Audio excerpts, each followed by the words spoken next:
What is up, my fellow Chibits? Today, I'm here to bring all of you another anime review on Dragon Ball Super, episode 41. This episode reminded me a lot of Gurren Lagann when it came to the Super Shinron, or the God of Dragons.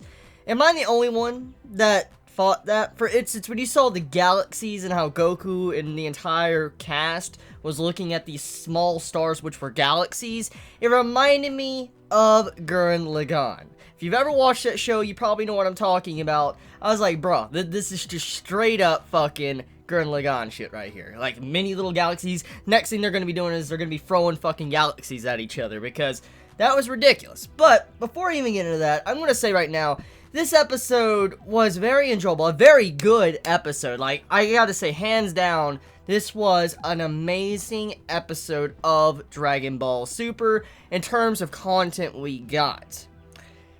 When it came to this episode, I love the introduction of the Omni King, or Zeno.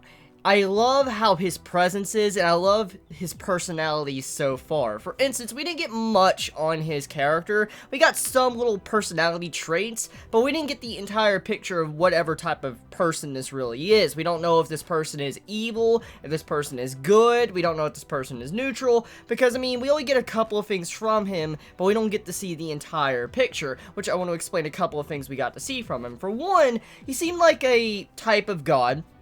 We know he's pretty much the god of everything, the king of everything, so he's higher than Beerus and them, he's the strongest, and it was said in this episode that he could easily wipe out all the universes with a thought. Like, it would be that easy, just GG, everything's fucking dead. So, he clearly has the power. His name is not just there for a title, he has the power to wipe out everything, and most likely he has the power to one-shot all the different universes with no problem at all, without even breaking a sweat. So he's a very overpowered character in terms of power scaling, which I guess you should be if you're the king of everything. You should be pretty fucking powerful, so it's to be expected. So, seeing this right here, it's not really surprising, because we were already told that there was other universes, and we already knew that there had to be probably other gods or something that might have been stronger than Beerus and them, so this ain't surprising. But Zeno being the god of everything, I'm just surprised to see his character so soon. Now, the personality-wise, besides him being able to wipe out everything with just a thought like it's nothing, we have it to where he shows that, oh, maybe I should get new gods of destruction, like he starts talking about. Now, it was kind of more as a joke in this episode, but that brings up a huge question. Since he says, like, maybe I need new gods of destruction, it makes me assume maybe Dragon Ball Super might go down this route, which I think I briefly mentioned a while back. I could be wrong, maybe I just thought about it, but I think I briefly mentioned it a while ago.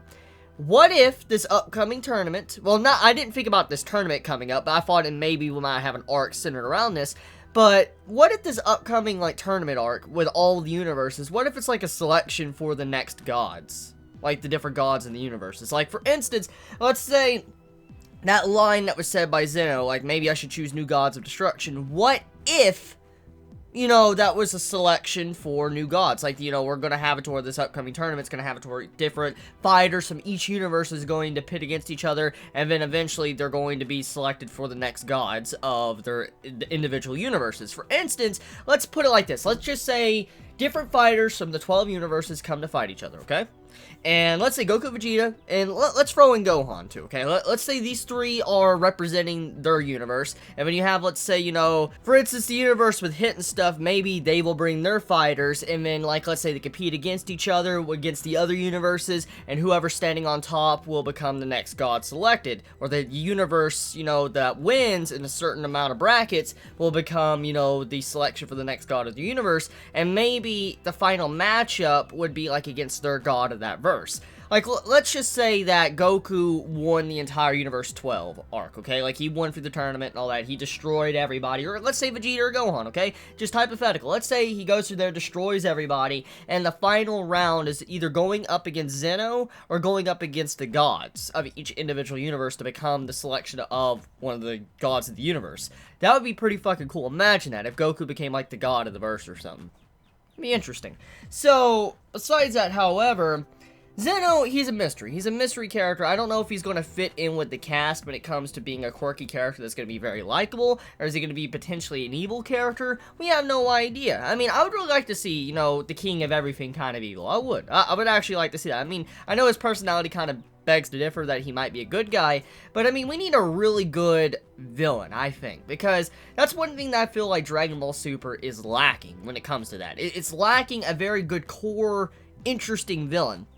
The one thing Dragon Ball Z had going for it, one of the biggest things, was how the villains were built up. Like, you know, Frieza, that was a crazy fight. So you say what you will about how long the fight was, the 5-minute stuff and all of that, Frieza's fight was pretty damn crazy and built up. And then Cell's fight on top of that was fucking epic. And then Boo saga with Kid Boo and all that, Super Boo, that was awesome. So, I would really like to see some really good villains built up, or some strong characters get introduced that will be the next big bad guy to take down. Like, for instance, one of the gods. I would love to see that. I would love to see one of the gods doing some shady shit, being, you know, the next villain. I would love to see maybe, you know, Zeno maybe being evil. I know that Frieza was supposed to be the main central bad guy of the last arc, but it wasn't really that big of a villain. Like, you know, it didn't have this expanded arc like, you know, how Dragon Ball Z had. Hopefully you understand what I'm getting at.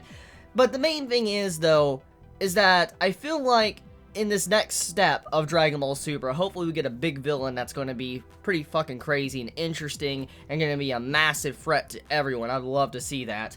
So yeah, overall, this episode of Dragon Ball Super, it was interesting. I mean, the Super Shenron, the wish that was made by him, how he resurrected the Earth for, you know, Champa, that was really good. That was really nice of Beerus to actually show some love to his brother. So, well done, Beerus. You did a good job. You're a good man on that. I expected him to do something very selfish, but he actually did something very kind and nice for his family members. So, that was sweet. That was a really sweet move by Beerus. I gotta say, he's a really good character. I mean, Beerus has always been a very good character, but just seeing that type of trait of him, that was really surprising. I mean, with all the bickering they've done. So, yeah. That was the episode of this week's episode of Dragon Ball Super. How'd you feel about it in the comments below? Let me know your thoughts. Please be safe. Chibi out.